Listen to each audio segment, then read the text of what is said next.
शुरू अल्लाह के बाबरकत नाम से जो बड़ा मेहरबान और निहायत रहम करने वाला है। दोस्तों, एक इंतहाई दिलचस्प और सबक आमोज़ वाक़या पेश खिदमत है। पुराने जमाने की बात है कि किसी मुल्क पर एक बादशाह हुकूमत करता था जो कि बहुत नेक और खुदा तरस था। बादशाह की एक बेटी थी जो बहुत खूबसूरत थी। बादशाह को इसकी शादी की फिक्र होने लगी थी, लिहाजा वो अक्सर मलका से अपनी बेटी की शादी के बारे में गुफ्तगू करता रहता था। बादशाह के महल के करीब एक गरीबों की बस्ती थी जिसमें एक बूढ़ा शख्स रहता था जो कि महल में धोबी का काम करता था। महल के तमाम कपड़े धोकर महल में पहुंचाया करता था। इस धोबी का एक लड़का था जिसका नाम लारेब था। लारेब का बाप अक्सर अपने बेटे से झगड़ा किया करता था क्योंकि वो दिल जमी से काम नहीं करता था और अक्सर घाट पर आता ही नहीं था। असल में इसे धोबी का ये काम पसंद ही नहीं था। इसके ख्वाब बड़े बड़े थे। वो बादशाह के महल को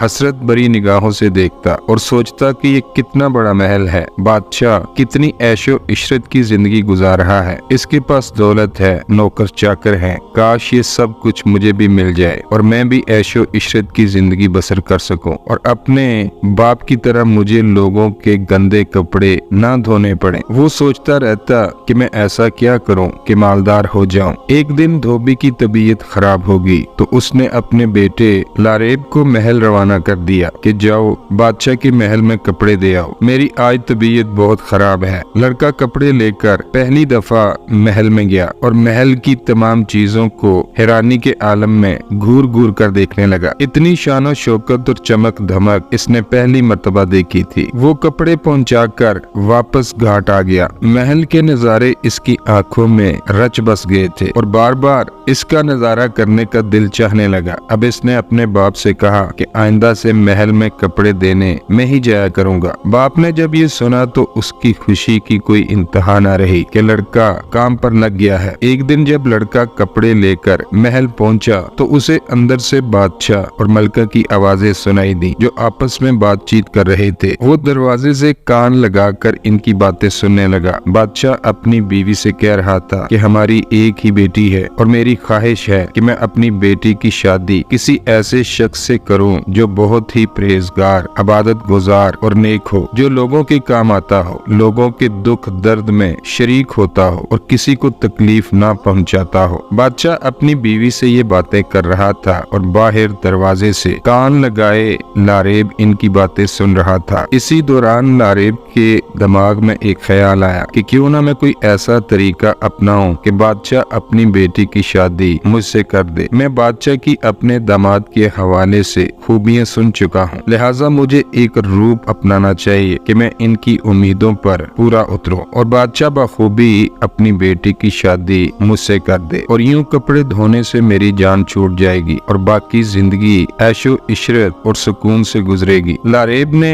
वहीं खड़े खड़े मंसूबा बंदी कर ली कि कैसे मैं बादशाह को धोखा दूंगा ताकि वो अपनी बेटी की शादी मुझसे कर दे। क्योंकि बादशाह की कोई नूरीना औलाद नहीं थी, लिहाजा बादशाह की मौत के बाद मैं ही इस मुल्क का बादशाह बन जाऊंगा। ये मंसूबा बंदी करके लारेब ने बेहस बदलने का इरादा किया और नेकी और रहम दिली का ढोंग रचाकर कहीं डेरा डालने का इरादा किया। लारेब महल से निकलकर अपने घर की तरफ चल पड़ा। सारा रास्ता वो यही सोचता रहा कि किस तरह का भेष बदला जाए कि बादशाह को अपनी उम्मीदें मुझ में नजर आ जाएं और वो मुझे अपना दामाद बना ले। घर पहुंचकर अपने बिस्तर पर लेटा और बादशाह का दामाद बनने का ख्वाब लेकर सपनों की दुनिया में चला गया। अगले दिन लारेब उठा और शहर के करीब वाक़िया जंगल में चला गया और अपने मंसूबे के तहत वहां पर उसने एक कुटिया बनाई जिसमें इसने रिहाइश इख्तियार कर ली। लारेब ने खाना बदोशी की जिंदगी नेक और परहेजगार बनने के लिए नहीं बल्कि अपनी ख्वाहिश की तकमील के लिए अपनाई थी। लिहाजा इसने वहां पर रहकर इबादत और रियाजत की अदाकारी शुरू कर दी और इस काम में इसको महीनों गुजर गए। इधर धोबी अपने बेटे की जुदाई के गम में बीमार हो गया और दुनिया से कूच कर गया, मगर लारेब लालच में अंधा हो गया था। इसे अपने बाप की परवाह ही नहीं थी। लारेब को जंगल में बसेरा किए कई साल बीत गए थे। जंगल में आने वाले शिकारी जब इस कुटिया में एक शख्स को इबादत और रियाजत में मसरूफ देखते तो उससे बड़ा मुतासर होते और शहर जाकर उसकी बातें करते। यूं आहिस्ता आहिस्ता लारेब की शोहरत होने लगी जिसकी खबर बादशाह सलामत को भी होगी कि जंगल जंगल में एक निहायत ही परहेजगार, मुत्तकी और इबादत गुजार शख्स रहता है जो दुनिया वालों से दूर अपनी अलग ही दुनिया बसाए हुए है। तो बादशाह ने अपने कारिंदों को इस शख्स की खबर लेने के लिए भेजा। तो उन्होंने वापस आकर बादशाह को सारी सूरत हाल से आगाह कर दिया कि कुटिया में मौजूद फकीर हर वक्त इबादत में मसरूफ रहता है। बादशाह ने अपनी बीवी से इस शख्स के हवाले से बात की कि शहर के करीब वाक़या जंगल में एक ऐसा शख्स मौजूद है जो मेरी उम्मीदों पर पूरा उतर रहा है, क्योंकि वो बहुत इबादत गुजार, परहेजगार और नेक इंसान है, और हमें ऐसे ही शख्स की तलाश थी जिसे मैं अपना दामाद बना सकूं। मलका ने कहा, अगर ऐसा शख्स मिल गया है तो आप देर ना करें और अपना पैगाम फौरन इस शख्स तक पहुंचा दीजिए। अगले दिन बादशाह ने वजीर को बुलाया और उसे अपनी ख्वाहिश के बारे में बताया, लिहाजा तुम इसके पास जाओ और मेरा पैगाम इस तक पहुंचाओ। बादशाह की हदायत के मुताबिक वजीर जंगल की तरफ रवाना हो गया। कुटिया में पहुंचकर इसने लारेब को देखा जो एक परहेजगार और नेक बंदे का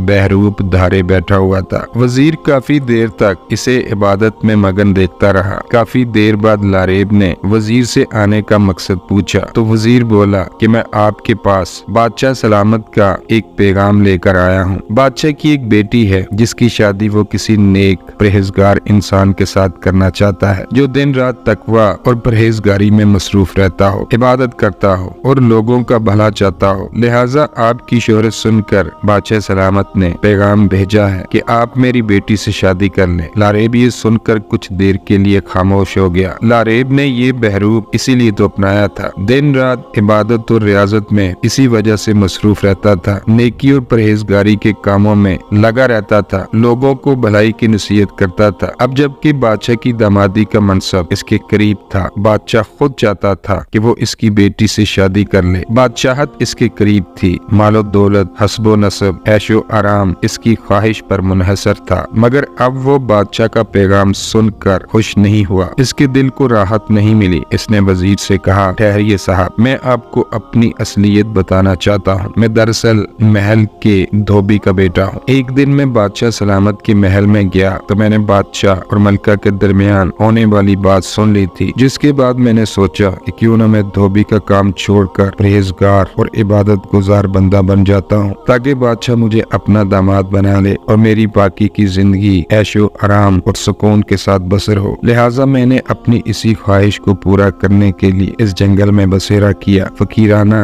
हुलिया अपनाया, कुटिया बनाई, इबादत और रियाजत करने लगा, ताकि मेरी इबादत और रियाजत की शोहरत बादशाह सलामत तक पहुँचे और वो मुझे बखूबी अपना दामाद बना ले। अब जबकि आप बादशाह का पैगाम लेकर मेरे पास आए हैं और ये मेरी मंशा भी थी, मगर अब आप जाकर बादशाह सलामत को बता दीजिए कि मुझे इनका पैगाम मंजूर नहीं है, मैं इनकी बेटी से शादी नहीं कर सकता। वजीर इसकी बातें सुनकर बड़ा हैरान हुआ। इसने कहा, अब जबकि तुम्हारी ख्वाहिश पूरी होने जा रही है तो तुम इनकार क्यों कर रहे हो? लारेब बोला कि मैंने ये फकीराना हुलिया अपनी ख्वाहिश की तकमील के लिए अपनाया था, मगर जब मैं इस जंगल में दुनिया से दूर इबादत और रियाजत में मसरूफ हुआ तो मुझे हकीकी मानों में इस राहत में उल्फत और लज्जत महसूस हुई। मुझे सुकून मिला, आराम और करार मिला, और इसी हलावत की वजह से मैं अब दोबारा दुनिया के करीब जाना ही नहीं चाहता, क्योंकि ये सब आर्जी चीजें हैं और ये एक न एक दिन हमसे छीन ली जाएंगी। लिहाजा मुझे ऐसी दुनियावी ख्वाहिशात में कोई दिलचस्पी नहीं और कोई लगाव नहीं रहा। वजीर इसकी बातें सुनकर वापस महल पहुंचा। बादशाह सलामत को सारी सूरत हाल से आगाह किया। बादशाह वजीर की बात सुनकर बड़ा हैरान और मुतासर भी हुआ और बोला कि अगर वो शख्स चाहता तो अपनी असलियत छुपा सकता था और मेरी बेटी से शादी करके बादशाह बन सकता था, और मुझे ऐसे ही दामाद की ख्वाहिश थी। लिहाजा अगले दिन बादशाह अपनी मलका और शहजादी के साथ इस जंगल में जाता है और लारेब की कुटिया में पहुंचकर इससे मुलाकात करता है। बादशाह ने इसे बताया कि तुमने जो मेरी बातें सुनी थी वो हकीकत पर मबनी थी, लिहाजा कुदरत को तुम्हारी बेहतरी मंजूर थी और आज तुम मुत्तकी शख्स बन चुके हो और मुझे ऐसे ही शख्स की तलाश थी। लिहाजा